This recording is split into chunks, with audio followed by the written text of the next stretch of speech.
So அதன் அடிப்படையில் தான் இது செய்யப்பட சொல்லுது. ஆண்டவர் ஈசாக்கை ஏன் மலைக்கு மேல கூட்டு போக சொன்னார்னா, இயேசு கிறிஸ்துவ செய்ய போறார், ஹெவன்லி பிளான். அந்த பிளானுக்கான ஒரு காரியத்தை செய்யறார். இப்ப யோசிச்சு பாருங்க, இந்த ஈசாக்கை கொண்டு போறதுங்கிறது ஹெவன்லி பிளான். ஆனா உலக பிரகாரமா சாராள்கிட்ட போய் சொன்னா விடுவாங்களா? சாராள்கிட்ட சொல்றாங்க, சாராள் நான் என்ன பண்ண போறேன், ஆண்டவர் பையனை பலி கேட்கிறாரு. இன்னொன்னு தெரிஞ்சுக்கோங்க, அந்த காலத்துல பிள்ளைகளை பலி கொடுக்கிறது இயல்பு.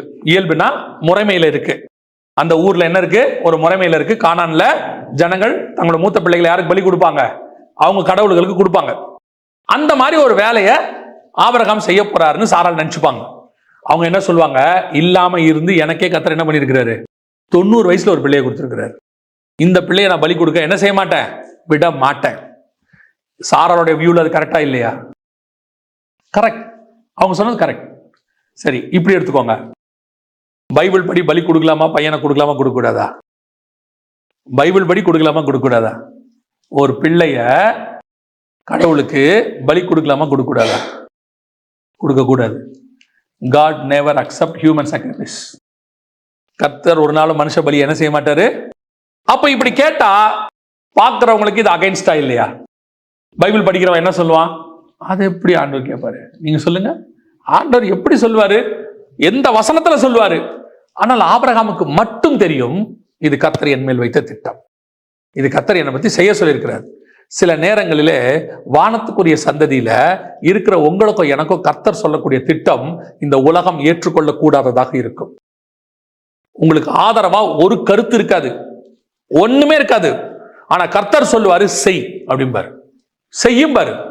இப்போ உங்களுக்கு இருக்கிற ஒரே போராட்டம், கர்த்தருடைய வார்த்தையை கேட்டுட்டு இந்த வானத்துக்குரிய பிளானை செய்ய போறீங்களா, இல்ல இந்த உலகத்தோடு கூட சேர்ந்து அத்தனை பேர் உனக்கு ஹெல்ப் பண்ணுவான் இந்த பிளானை செய்யாம இருக்கிறதுக்கு. இந்த ஹெவன்லி பிளான் இருக்குல்ல, அதை செய்யாம இருக்கிறதுக்கு உலகத்துல இருக்கிற அத்தனை பேர் என்ன செய்வான், ஹெல்ப் பண்ணுவான் உங்களுக்கு.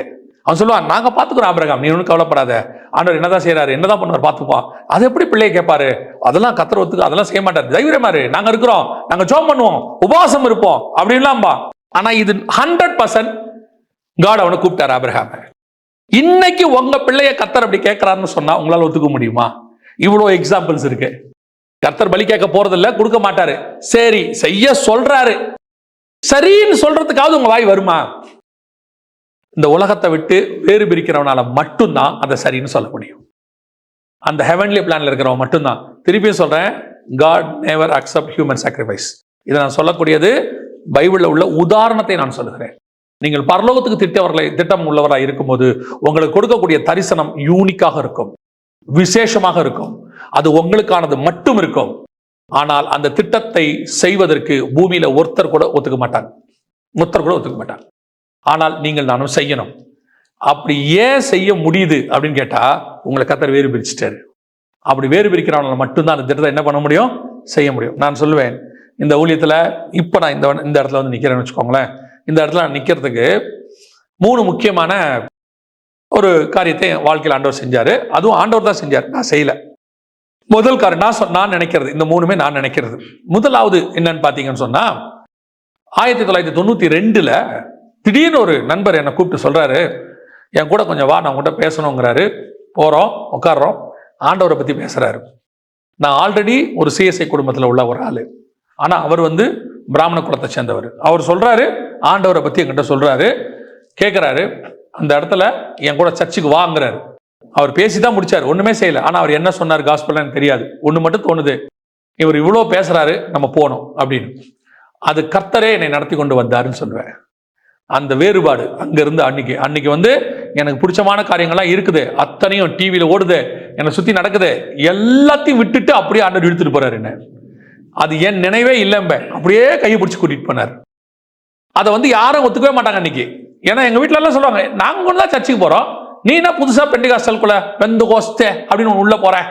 இன்னும் சொல்ல போனா எங்க அம்மாக்கெல்லாம் அப்ப பெந்தகோஸ்தே பிடிக்காது, பெண்டிகாஸ்டலுங்கிறது எங்க அம்மாவுக்கு பிடிக்காது. ஏன்னா அவங்க வந்து அந்நிய பாஷை பேசுவாங்க, கை தட்டுவாங்க, அல்லேலூயா சொல்லுவாங்க. அன்னைக்கு அவங்களுக்கு பேர் அல்லேலூயா கூட்டம். எங்க அம்மாவுக்கு அது பிடிக்காது, அலோ பண்ணவே மாட்டாங்க. ஆனா அன்னைக்கு எல்லாமே நடந்துச்சு. நீங்க நம்புங்க, நான் ஞானஸ்நானம் எடுத்தது எங்க அம்மாவுக்கு தெரியவே தெரியாது. இத்தனைக்கு எங்க அம்மா கிறிஸ்டியன், ஞானமே அவங்களுக்கு தெரியவே தெரியாது. தெரியாம தான் எடுத்தேன். ஏன்னா அவங்க தண்ணியில மூழ்கி இருக்கிற ஞானஸ்நானத்தை ஒத்துக்க மாட்டாங்க, அவங்களுக்கு தெரியாம தான் நான் எடுத்தேன். இந்த வேறுபாடு பிரிக்கிறாருல்ல, இதுக்கு நம்ம என்ன செய்யணும்? முதலாவது ஒப்பு கொடுத்தோம். ரெண்டாவது 2004 ஊழியத்துக்கு கர்த்தர் வர சொன்னார். அவர் வர சொன்ன போது எனக்கு எல்லாமே என்னுடைய ஃபேவரட் அல்லது எனக்கு ஃபேவரா இருக்கு, எல்லாம் இருக்கிறதுல என்னோட ஃபேவரட்டான விஷயம் அத்தனையும் இருக்கேன். கர்த்தர் சொல்றாரு, இதை விட்டுட்டு நீ இந்தியாவுக்கு போ அப்படிங்கிறாரு. அதையும் சொல்லவே நான் அல்ல, முழு மைண்ட் எனக்கு அங்கிருந்து எடுத்துட்டார் ஆண்டவர், ஊழியத்துக்கு போகணும், அவ்வளவுதான் ஆண்டவர் சொன்னது. அப்படியே புறப்பட்டு வந்தோம். நீங்க நம்புங்க, 2 பேரை தவிர அத்தனை பேரும் என்னை பைத்தியம்னு சொன்னாங்க. உண்மையிலே சொன்னாங்க. ஆண்டவர் தான் கொடுத்து வெளிநாட்டு கூட்டு போறாரு, அங்க போற ஆண்டவர் திருப்பி வர சொல்லுவாரா அப்படின்னு நிறைய எதிர்ப்புகள். அதாவது டிஸ்கரேஜ் பண்ற வேர்ட். மாசம் அன்னைக்கு உள்ள சம்பளம் 70,000 ரூபாய் சம்பளம். அந்த 70,000 ரூபாய் சம்பளத்தை நான் பெருசுன்னு சொல்ல, இப்பயும் சொல்றேன். அதை விட்டுட்டு வர்றத அவங்களுக்கு அது பெருசா தெரியுது. அவங்க சொல்லப்படுறது எல்லாம் நியாயம். என் ஃப்ரெண்டு ஒருத்தன், எங்க அம்மா, 2 பேரை தவிர ஒருத்தரும் நான் வந்ததை அக்செப்ட் பண்ணவே இல்லை. என்னை எல்லாருமே கேவலமா தான் பேசினாங்க, அத்தனை பேர் கேவலமா பேசினாங்க. ஆனா அந்த இடத்துல அந்த முடிவை எடுக்கிறதுக்கு ஆவியானவர் ஒரு டிசிஷன் கொடுத்தாரு. ஒரு முடிவு, இல்லை நீ வா, நீ பண்ணணும் அப்படின்னு சொல்லி ஒரு டிசிஷன் கொடுத்தாரு. இது 2வது ஸ்டெப். 3வது, இப்ப இங்க இருக்கோம் பாருங்க, இந்த இடத்துல இருக்கோம்ல, இத 2016 இங்க ஆண்டவர் வர சொன்னார். இந்த இடத்துக்கு நீ போ அப்படின்னாரு. நீங்க உட்கார்ந்துருக்கிற இந்த இடம், இப்ப நீங்க பாக்குற இந்த இடம், முதல்ல நீங்க யாருமே பார்த்ததில்லை. இங்க இருக்கிற யாருமே என்ன செஞ்சதில்லை, பார்த்ததில்லை. இப்ப நீங்க பாக்குற எதுவுமே இல்லாம, ஒரு ரோடு இல்லாம, ப்ராப்பரா இங்க வரத்துக்கு ஒண்ணுமே இல்லாம, 2 மேடு ஏறி வரணும். மலை குன்று மாதிரி இருக்கும், அதை ஏறி தான் வரணும். எதிரில் பார்த்தீங்கன்னா தெரியும், அதை ஏறி தான் இங்க வரணும். அந்த சகோதரர், எனக்கு ஒரு பிரதர் தான் இதை கொடுத்தாங்க. அவங்க கூட்டிட்டு வரும்போது மினிமம் ஒரு 1/2 மணி நேரமாவது ஆச்சு நாங்க இங்க வரத்துக்கு, வந்து சேர்ந்து இந்த இடத்துக்கு வந்து நிக்கிறது. அந்த இடம், இந்த இடத்த ஆண்டவர் வந்து உனக்கு தரேன்னு இங்க நிற்கும் போது என்கிட்ட சொல்றாரு, உணர்த்துறாரு, இந்த இடம் தான் நான் உனக்கு சொன்ன இடம், இங்கதான் நீ அந்த ஊழியத்தை ஆரம்பிக்கணும் அப்படிங்கிறாரு. அந்த வார்த்தையை மட்டும்தான் நம்புறோம். ஆனா என்னை சுத்தி இருக்கிற எதுவுமே நம்புவதுக்கு ஏதுவான காரியம் கிடையாது. ஏன்னு சொன்னீங்கன்னா, மனுஷன் நடந்து வரத்துக்கே 1/2 மணி நேரம் ஆகுது. இங்க வந்து ஊழியம் செய்யணும்னா எப்படி இருக்கும் யோசிச்சு பாருங்க. இப்ப நீங்க பாக்குற இவ்வளவு பெரிய காரியங்கள் எதுவுமே அங்க ஒரு செங்கல் கூட கிடையாது. ஆனா கர்த்தர் சொன்ன வார்த்தை, நீ அங்க போ, அங்க உனக்கு நான் ஒரு திட்டத்தை வச்சிருக்கிறேன். நோவாவுக்கு ஒரு 100 வருஷத்துக்கு முன்னாடி ஒரு காரியத்தை சொல்லி பேழையை கட்ட ஆரம்பின்றார். எங்க ஆரம்பி? இந்த லேண்டில் ஆரம்பி. லேண்டில் கட்டினா எதுக்கு பேழை எங்க கட்டணும்? நியாயமா தண்ணியில கட்டணும். தண்ணிக்கு பக்கத்துல கட்டி தண்ணியில விடணும், அதான் செய்வாங்க. சம்பந்தமே இல்லாம பேழையை கட்டுக்கிறார். எது கட்டணும்? எல்லாரும் ஒரு உலக அழிவு வரப்போது, காப்பாத்துறதுக்கு கட்டு அப்படிங்கிறார். அதே மாதிரி ஒரு வேலை தான் இது, இங்க வந்து செய் அப்படின்னு சொன்னார். பெரிய ஆச்சரியம் என்னன்னா, இந்த இந்த இந்த காரியத்தை, இந்த விஷனை ஒரு 5-6 பேரை தவிர வேற யாருக்கிட்டையுமே ஷேர் பண்ணல. ஏன்னு சொன்னா, இத பைத்தியம் சொல்லக்கூடியவங்க என் கூட இருந்தாங்க. இங்க போய் கட்டுறதுக்கு பேசாம சென்னையில ஒரு வீடு வாங்கலாம், அங்க ஒரு ஆபீஸ் போடலாம், இவ்வளோ காசை நீங்க இங்க போய் செலவு பண்ணணுமா, யோசிச்சு பாருங்க அப்படின்னு என்னை டிஸ்கரேஜ் பண்ணி இந்த ஊழியத்தை செய்ய விடாம என் தரிசனத்தை விட்டு கீழே தள்ளக்கூடியதான அந்த பூமிக்குரிய வார்த்தை என் காதுல கேட்டுக்கிட்டே இருக்கும். சாதாரணமா இல்ல, கேட்டுக்கிட்டே இருக்கும். இதை தாண்டி இதை செய்யணும். ஏன்னா இது காட்ஸ் பிளான். ஆண்டவர் சொல்றாரு, யோசிச்சு பாருங்க, ரோடு இல்லாத இடத்துல இருந்து ரோடு உருவாக்குறாரு. ஒரு கிலோமீட்டர் 150 மீட்டருக்கு ரோடு உருவாக்குறாரு. இந்த ஒரு ஆட்களுக்காக ரோடு போட்டு கொடுக்கிறார் ஆண்டவர். 3 ஃபேஸ் கனெக்ஷன் கொடுக்கிறாரு, 2 ஊத்து கொடுக்கிறார் தண்ணி. அதெல்லாத்த தாண்டி இதை செய்யறதுக்கு மனுஷங்களை கொடுக்கிறாரு. அதான் இருக்கிறதுலே பெரிய கஷ்டம். காசு இருந்தா கூட இங்கெல்லாம் கட்ட முடியாது. அதை கொடுத்து இவ்வளவு பேரை கொண்டு வராரு. இந்த தரிசனத்தை யோசிங்க. இதை நீங்க போய் யாருகிட்ட ஷேர் பண்ணாலும் ஏற்றுக்கொள்ள மாட்டாங்க. அன்லெஸ் அந்த வானத்துக்குரிய தரிசனம் உள்ளவர்கள் மட்டும்தான் ஏற்றுக்கொள்வார்கள். அது இருந்தா மட்டும்தான் அவங்களுக்கு புரியும். இல்லைன்னா இதெல்லாம் பைத்தியகாரத்தனமா இருக்குது. காட்டுக்குள்ள போய் அதுவும் ஏதோ ஒரு இடத்துல இப்படி செய்யறாங்களே, இது எதுக்கு இவ்வளவு அங்க செலவு பண்ணணும், ஏன் பண்ணணும், அதுவும் ரோடு இல்ல, ஆக்சசபிள் கிடையாது அப்படிம்பாங்க. நான் சொல்றேன், நீங்க வானத்துக்குரிய சந்ததியா இருந்தீங்கன்னா உங்களுக்கு கொடுக்கப்படுகிற எல்லா பிளானும் யூனிக்கா தான் இருக்கும். அந்த பிளானை பூமிக்குரிய சந்ததிக்கு புரியாது, ஏற்றுக்கொள்ள மாட்டார்கள்.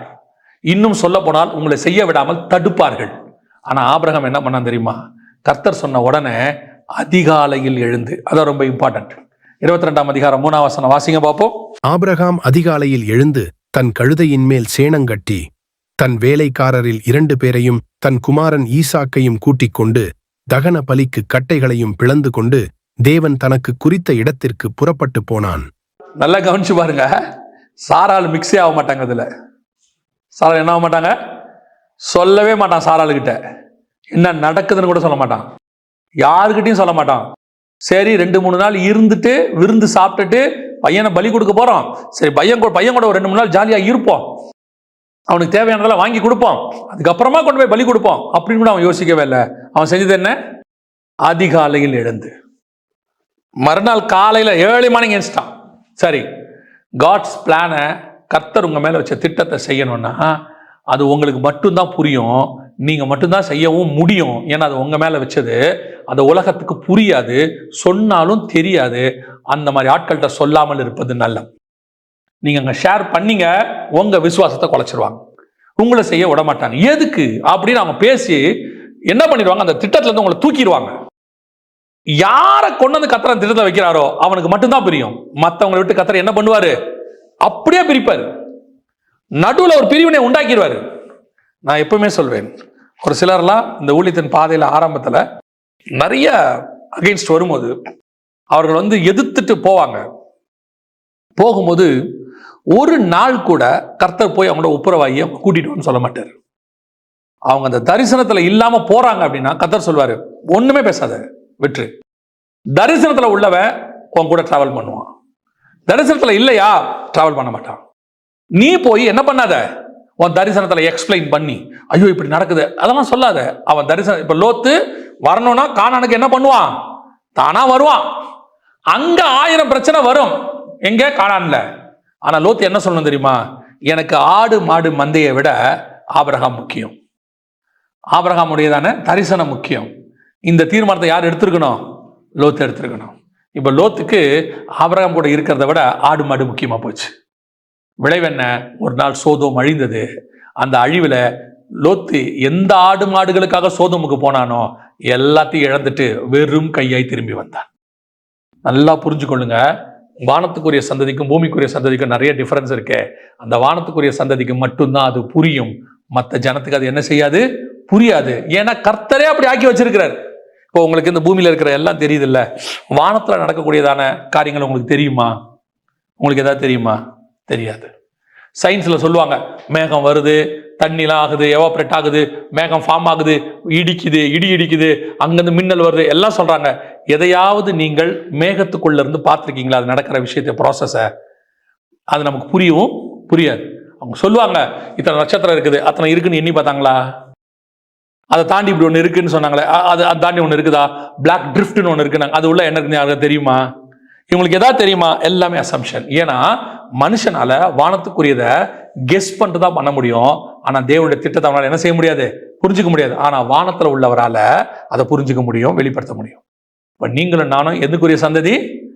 வானத்துக்குரிய சந்ததி. கர்த்தர் வேறு பிரிச்சுட்டாரு. அந்த வேறுபாட்டுல நீங்க வானத்து நட்சத்திரம், கடற்கரை மணல். அந்த கடற்கரை மணல் இந்த வானத்து நட்சத்திரம் சேர்ந்துச்சு, அழிவு.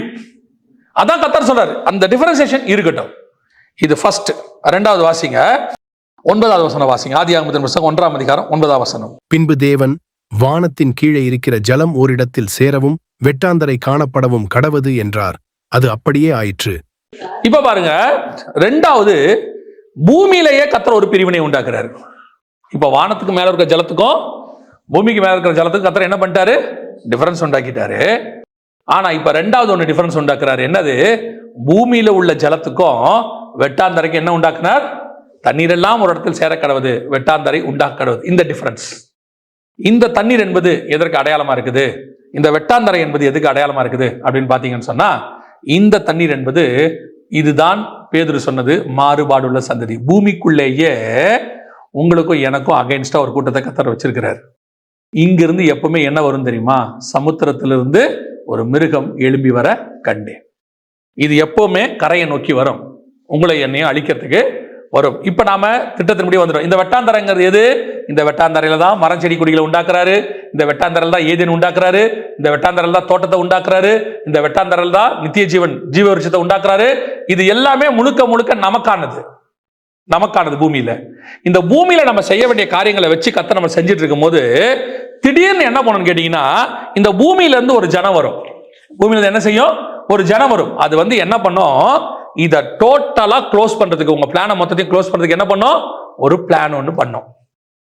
இப்ப கர்த்தர் என்ன பண்ணி வச்சிருக்காரு சமுத்திரத்துக்கு? பைபிள் சொல்லுது, சமுத்திரத்துக்கு கர்த்தர் என்ன பண்ணி வச்சிருக்காரு? ஒரு எல்லையை வச்சிருக்கிறார்.